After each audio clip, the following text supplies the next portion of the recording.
Brought to you by DK Audio.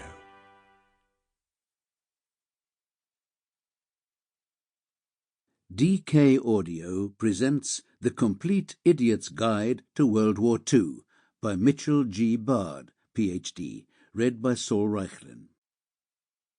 Introduction. World War II was the most destructive human endeavour in history.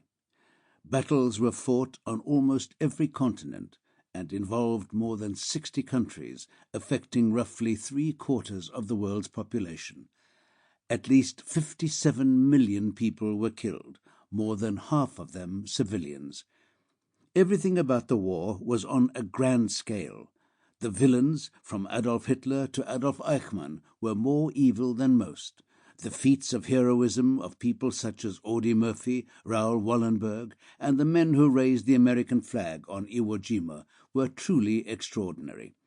The atrocities, from the rape of Nanking to the Malmedy massacre to the death camps, were more heinous than the crimes in any other wars.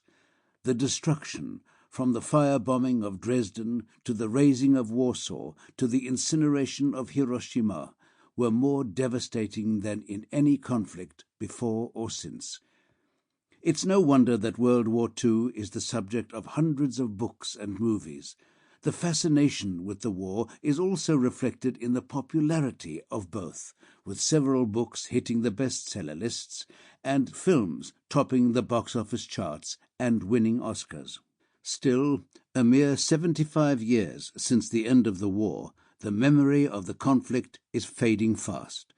The generation that fought for our freedom, witnessed the horrors of the Holocaust, and influenced our history will soon be gone, and we will have to rely on the evidence they left behind. For those of us who grew up in the Vietnam era or later, it is hard to conceive of a time when Americans willingly went to war and truly believed they were fighting for democracy and against evil. Not everyone was anxious to go to war, but the majority did not try to avoid service. Some of America's peacetime heroes, such as baseball's Ted Williams and Hollywood's Jimmy Stewart, volunteered at the height of their civilian careers to be a part of the war effort. Like every war, controversy also surrounds World War II. Historians disagree on the causes of the war. People debate whether the Holocaust could have been prevented. A national brouhaha erupted recently over an exhibition of the Enola Gay, the plane that dropped the atomic bomb, and whether the accompanying text should present evidence that the United States did not have to drop the bomb to defeat Japan, and emphasize the destruction the bomb caused. Veterans groups wanted more of the focus to be on the lives the bomb likely saved by quickly ending the war, and the death and destruction caused by the Japanese, which prompted the use of the bomb. The Complete Idiot's Guide to World War II, 3rd edition, will take you from the depths of the ocean, in Hitler's submarine wolf packs, to the skies above England, from the deserts of Egypt to the Hawaiian Islands, from the horrors of the gas chambers to the euphoria of VE Day, and from the Manhattan Project to Operation Overlord. We'll meet the famous and infamous characters of World War II. This book cannot possibly cover every aspect of the war, but it will give you a good summary of what happened and why.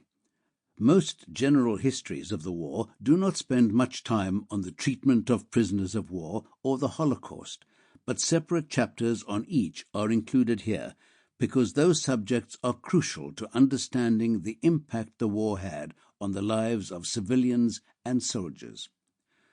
Part 1, Dark Clouds Form Over Europe, explores the causes of World War II and offers background on the men responsible for the conflict.